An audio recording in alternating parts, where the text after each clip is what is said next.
Shalom, sahabat GKI dimanapun saat ini berada. Hari ini program Sapaan Gembala GKI bersama dengan saya, Pendeta Adi Cahyono dari GKI Delima Jakarta. Senang sekali saya boleh bahkan firman Tuhan pada hari ini yang saya pilihkan dari Injil Lukas pasal 17 ayat 11 sampai dengan ayat yang ke-19. Sebelumnya mari kita akan berdoa. Terima kasih Tuhan untuk berkat pemeliharaan dan penyertaan Tuhan. Hari ini kembali kami akan datang kepada Tuhan untuk mengarahkan hati, jiwa, pikiran kami mendengarkan firman Tuhan. Sabdalah kepada setiap kami Tuhan. Dengan kuat kuasa Roh Kudus-Mu kami dibimbing, ditolong dan dimampukan untuk memahami, mengerti dan juga dimampukan untuk melakukannya. Dalam nama Yesus kami berdoa. Amin. Lukas 17 ayat 11 sampai dengan 19 demikian firman Tuhan. Dalam perjalanannya ke Yerusalem, Yesus menyusur perbatasan Samaria dan Galilea. Ketika ia memasuki suatu desa, datanglah 10 orang kusta menemui dia. Mereka tinggal berdiri agak jauh dan berteriak, "Yesus, Guru, kasihanilah kami." Lalu ia memandang mereka dan berkata, "Pergilah, perlihatkanlah dirimu kepada imam-imam." Dan sementara mereka di tengah jalan, mereka menjadi tahir. Seorang dari mereka ketika melihat bahwa ia telah sembuh, kembali sambil memuliakan Allah dengan suara nyaring, lalu tersungkur di depan kaki Yesus dan mengucap syukur kepadanya. Orang itu adalah seorang Samaria. Lalu Yesus berkata, "Bukankah ke-10 orang tadi semuanya telah menjadi tahir? Di manakah yang 9 orang itu? Tidak adakah di antara mereka yang kembali untuk memuliakan Allah selain daripada orang asing ini?" Lalu ia berkata kepada orang itu, "Berdirilah dan pergilah, imanmu telah menyelamatkan engkau." Demikianlah pembacaan firman Tuhan kita. Saudara, ada patah umum yang sering kita dengar, bahkan mungkin sering kita ucapkan, kacang lupa kulitnya.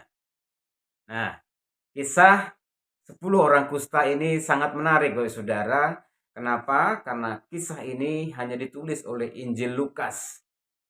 Kisah yang menceritakan tentang 10 orang kusta yang disembuhkan oleh Yesus, tetapi hanya satu orang yang kembali. Yang 9 orang kacang lupa kulitnya. Ya, ini gambaran yang cukup jelas meringkaskan peristiwa yang terjadi dalam penyembuhan 10 orang kusta itu. Baik saudara, penyakit kusta pada saat itu adalah penyakit yang sangat bukan hanya menjijikkan dan bisa menular sehingga orang yang menderita kusta mereka akan dikucilkan, tetapi seringkali pada saat itu penyakit kusta dipahami sebagai kutukan Allah, sehingga mereka ketika memang bisa sembuh, mereka harus ketemu dulu dengan imam-imam untuk mengikuti prosesi pentahiran. Kalau kita perhatikan Bapak Ibu sekalian, apa yang dilakukan oleh Yesus tadi seolah-olah Yesus tidak peduli, seolah-olah Yesus jijik terhadap 10 orang kusta yang minta disembuhkan tadi. Tapi sebenarnya kalau kita memahami konteks itu, maka apa yang diperintahkan oleh Yesus agar orang-orang kusta tadi menemui para imam, maka itu adalah sebuah tindakan yang komprehensif. Yesus bukan hanya ingin menyembuhkan orang-orang itu secara fisik, tetapi secara status sosial mereka juga akan dipulihkan menjadi sempurna, kembali diterima di masyarakat. Dan dalam perjalanan menuju imam tadi ternyata 10 orang kusta menjadi tahir, sembuh. Dan menjadi perhatian kita, Bapak Saudara, yang menjadi tema renungan saya pada hari ini. Jangan lupa bersyukur. Dari 9 orang itu, hanya satu yang kembali kepada Yesus untuk bersyukur, sampai tersungkur, memuliakan Allah dengan nyaring. Anehnya, uniknya, itu adalah orang Samaria. Orang yang dianggap oleh bangsa Yahudi sebagai bangsa kafir, karena kepercayaan mereka yang sudah tercampur dengan keyakinan bangsa lain yang tidak murni menyembah Allah. Tapi Yesus mengapresiasi orang itu bahwa imannya yang menyembuhkan. Apa yang bisa kita perhatikan dari kisah ini, Bapak Ibu sekalian?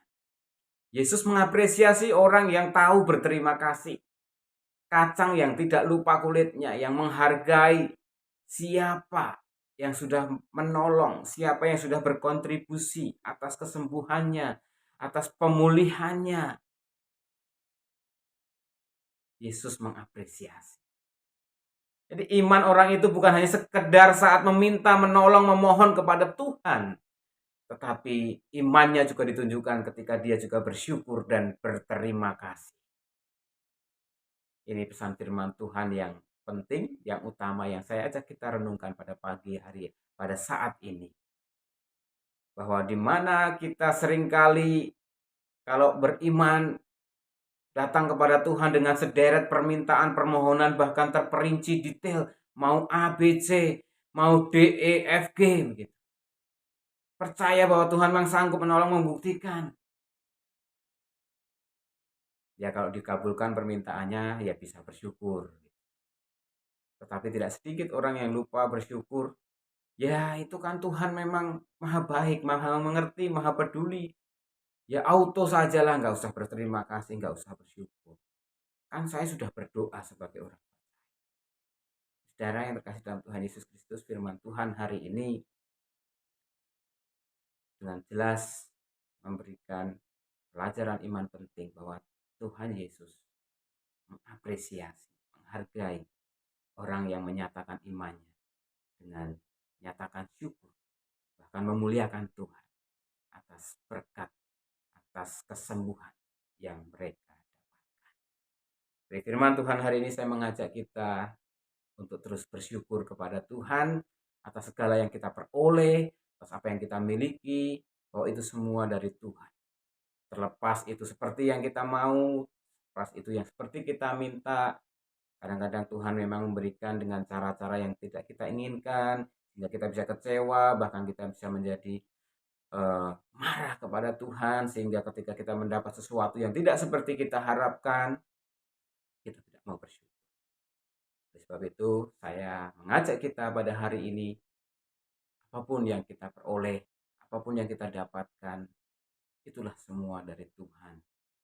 Tuhan tahu yang terbaik bagi kita. Apapun yang kita peroleh, mari kita tetap bersukacita, tetap bersyukur kepada Tuhan, mau terus menyembah Tuhan, mau terus memuliakan Tuhan dengan segenap kemampuan kita, dengan segenap berkat yang Tuhan kita terima dari Tuhan, sehingga nama Tuhan dipermuliakan dalam setiap karya kehidupan. Tuhan Yesus memberkati. Mari kita berdoa. Terima kasih ya Allah untuk segala karya kehidupan yang telah kami alami dalam diri dan hidup kami hingga sampai saat ini. Kami percaya itu semua menjadi sarana untuk kami terus setia kepada Tuhan, bahkan memuliakan Tuhan untuk segala berkat karunia, talenta, kesehatan, keselamatan. Biarlah kami terus bersyukur sebagai bukti iman kami Tuhan, dan kami beriman bukan hanya ketika meminta, tetapi ketika kami juga bersyukur bahwa apa yang kami peroleh, apa yang kami miliki saat ini semuanya dari Tuhan. Kami tidak lupa untuk bersyukur kepada Tuhan sebagai tindakan iman kami. Berkati terus Tuhan setiap karya kehidupan umat-Mu dimanapun mereka berada dalam segala suasana dan keberadaan apapun saat ini. Kiranya kasih karunia Tuhan, kasih setia Allah Bapa, dan persekutuan Roh Kudus senantiasa memimpin menyertai langkah kehidupan kami. Dalam nama Tuhan Yesus Kristus kami sudah berdoa. Amin.